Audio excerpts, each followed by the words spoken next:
Olá, bem-vindo e bem-vinda a mais uma videoaula aqui no canal. E hoje a gente vai estar falando sobre tecido epitelial. Tecido epitelial, um dos tecidos mais importantes do corpo humano, tá? Então essa aula aqui serve para você que está para fazer prova de vestibular, para revisar conteúdo na faculdade, vai prestar algum concurso, ou seja, é uma videoaula muito boa para você que está estudando sobre esse assunto, tá? Pois bem, gente, vamos lá, tá?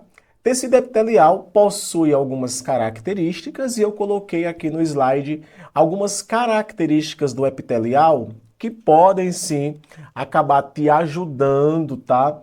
Nas provas. Deixa eu colocar aqui o ponteiro, o laser. Pronto, beleza. Então, quais são as origens do tecido epitelial? Os três folhetos germinativos dão origem ao tecido epitelial. Então, ectoderma, mesoderma e endoderma.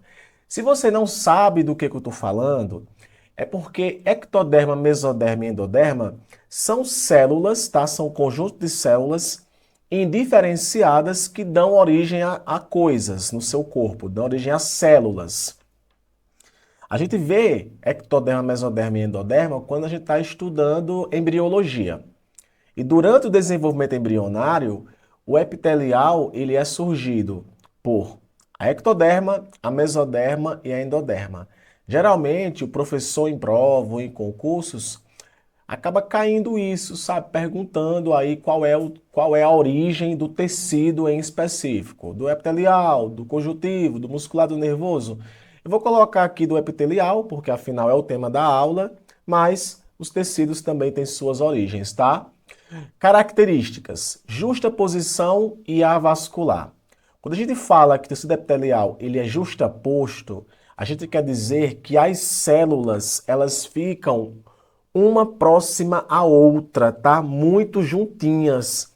Inclusive, tem relações de comunicação existentes entre as células. Eu vou estar falando sobre essas relações na videoaula que você está acompanhando agora.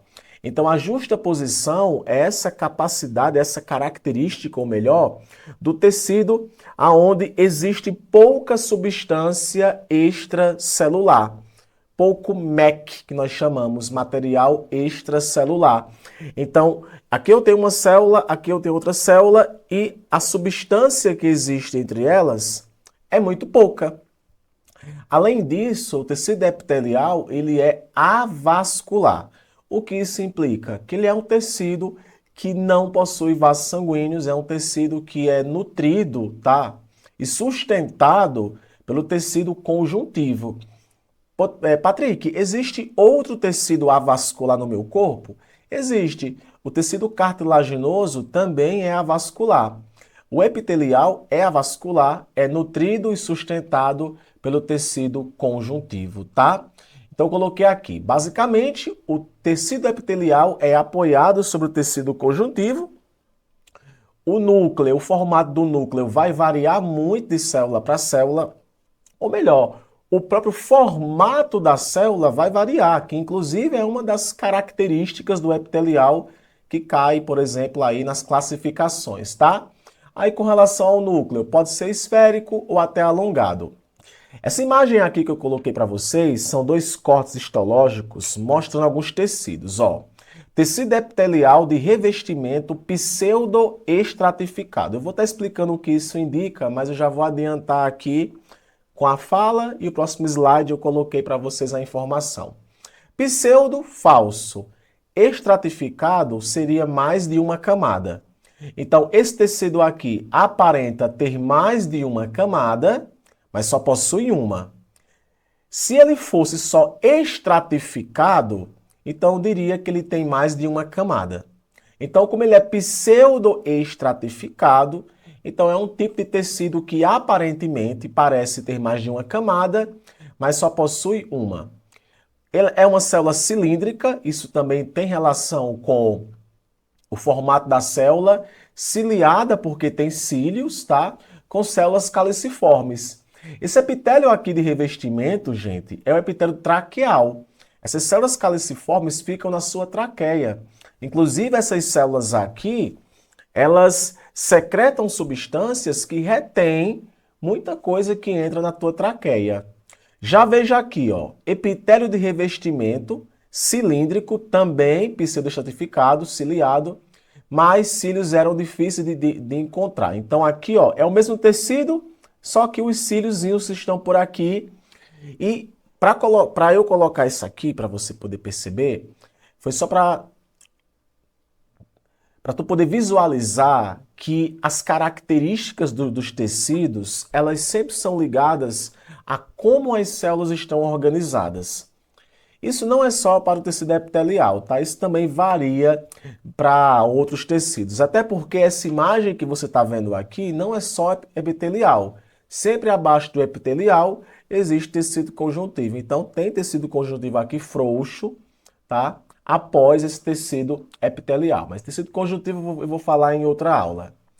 Bom, com relação à classificação, hora ou outra é cobrada em provas. E a classificação do epitelial consiste no número de células, ou melhor, número de camadas e o formato das células. Com relação ao número de camadas, nós temos o epitélio simples, formado por uma camada, ou epitélio estratificado, formado por mais de uma camada. Mas, horas, Patrick, aqui é pseudo-estratificado, ou seja, parece ter mais de uma camada, mas só tem uma. Ele ali, ó, nesse caso aqui, poderia ser chamado de epitélio simples. Só que como parece ter mais de uma camada, nós chamamos de epitélio pseudo-estratificado. O formato das células também varia, pode ser cuboide, pode ser pavimentosa, pode ser prismática. Isso vai depender do órgão, isso vai depender do tecido. O formato da célula num mesmo tecido também pode haver variações, mas um ponto é, note aqui onde eu estou passando o laser, deixa eu até ver se está passando, tá, deixa eu só ver se o laser está mostrando, tá. Ó, note que as células ficam próximas uma da outra, juntinha. Uma característica marcante do epitelial, como eu falei, é que ele é pobre em substância extracelular. E 2, é um tecido justaposto, as células ficam coladinhas uma com a outra. E 3, ele é nutrido e sustentado pelo tecido conjuntivo, tá? Leva isso para a prova que você não vai se arrepender. Olha aqui outro corte aqui histológico de um tecido, esse aqui no caso já é um tecido estratificado lá do esôfago, tá? E é um tecido não queratinizado, só para poder ilustrar aqui para vocês. Outra imagem aqui, mostrando células ciliadas, tá? Aqui é um epitélio pseudo-estratificado da traqueia, aqui é do esôfago, aqui é da traqueia. Tá? E o esôfago, né, o canal, né, o tubo que leva a comida da boca para o estômago. E aqui nós temos as células caliciformes e aqui embaixo sempre sustentando um tecido conjuntivo. Olha só, nesse corte aqui de um epitélio, a gente vê não só as células epiteliais, também vê aqui tecido conjuntivo. Sempre vai ter um tecido conjuntivo abaixo do tecido epitelial. Então a gente costuma, sabe, classificar essa parte aqui de cima mais superficial e essa parte aqui de baixo que fica em contato com o tecido conjuntivo. Então o polo apical, ele é voltado para o espaço, ou seja, ele é apontado para a cavidade ou até mesmo para fora do seu corpo, no caso da pele. E o polo basal, que é voltado para o tecido conjuntivo, que no caso fica aqui embaixo. Ó. Aqui eu tenho a membrana basal, que é uma membrana que fica entre o epitélio e a camada de tecido conjuntivo. E tudo isso aqui, gente, ó, acaba sendo também, sabe, tecido, tem tecido epitelial, mas também tem tecido conjuntivo aqui. É importante dizer isso aqui porque, hora ou outra, você pode encontrar isso aqui em provas. Não perguntando o que é, tá? Eu vou deixar claro. Não vai perguntar para você o que é polo apical e polo basal. Mas são nomes que de repente você pode encontrar numa questão, entende? Ah, membrana basal, essa aqui, né, que fica em contato com o polo basal do tecido epitelial, tá? E olha só, essa membrana basal que se encontra aqui, ela parece fininha, mas ela possui, tá, características. é o nome usado para denominar uma camada situada abaixo dos epitélios. Esse troçozinho aqui, gente, tem funções. Eu até oriento que você note no seu material as funções dessa membrana. Se você estiver no nível superior, de repente o professor pode perguntar para você algumas funções dessa membrana basal. Geralmente você estuda isso aqui pagando aspecto celular, ou pagando citologia, ou pagando biologia molecular e celular. Então aqui eu tenho, ó, a adesão entre o epitélio conjuntivo, entre o epitélio e o conjuntivo, barreira permeável, ou seja, seleciona também substâncias. Além disso, ela faz o controle da organização e diferenciação celular. Próximo a essa membrana basal, existem muitas células, tá, gente? Abaixo dela tem tecido conjuntivo frouxo também. E o tecido conjuntivo frouxo tem muitas células que podem ali se encontrar, que são importantes até por produzirem fatores de crescimento, que estimulam até a divisão celular de outras células. Então, essa membrana basal, ela acaba sendo fundamental, porque é ela que vai conectar os dois tecidos, mas essa barreira permeável aqui é importante demais, porque ela também vai estar selecionando ali algumas células e algumas substâncias para poder se direcionar para a camada de tecido epitelial, tá? Outra coisa, como eu falei no começo da aula, as células epiteliais, elas são justapostas, elas ficam juntinhas uma das outras. E de repente você pode ser cobrado em provas te perguntando alguma dessas comunicações, desses contatos que acontecem entre as células. Então aqui eu tenho algumas especializações da membrana.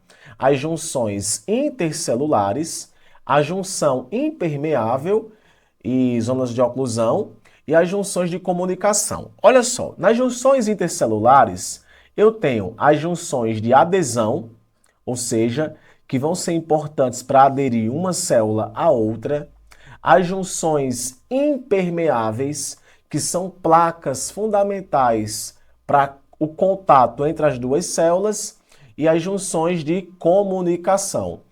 Eu vou falar sobre elas, tá? Por exemplo, olha só, nessa junção impermeável aqui, a gente vê as zônulas de oclusão, que é rica em algumas proteínas, como a ocludina e a claudina, que são proteínas que garantem que nesse trecho em específico não vai acontecer permeabilidade, ou seja, não vai acontecer troca de substância entre uma célula e outra. Para isso, tem junção específica, como por exemplo, junção comunicante. Tem junções comunicantes que são fundamentais para a troca de moléculas. E essas junções comunicantes, elas podem sim ser ricas numa proteína chamada de conexina. Essa conexina é uma proteína de membrana associada justamente a essa conexão que acontece entre as células. Agora repare aqui numa coisa. A junção oclusiva, ela fica mais no polo apical. Olha aqui, ó. A junção comunicante, ela fica mais embaixo. As junções de aderência, elas ficam mais no meio. O desmossomo também é uma junção de aderência. Então, tudo isso aqui para garantir, tá? Para garantir que exista o contato entre duas células epiteliais ou até mesmo o epitelial com outro tipo de tecido. Ok? Muito bem, gente. Essa aula aqui foi basicamente para te explicar pontos importantes que caem em prova de vestibular, em provas da faculdade, serve também como uma revisão. Eu espero muito ter te ajudado, tá? Um abraço, me coloco à disposição para tirar qualquer dúvidas que vocês tenham. Até a próxima videoaula.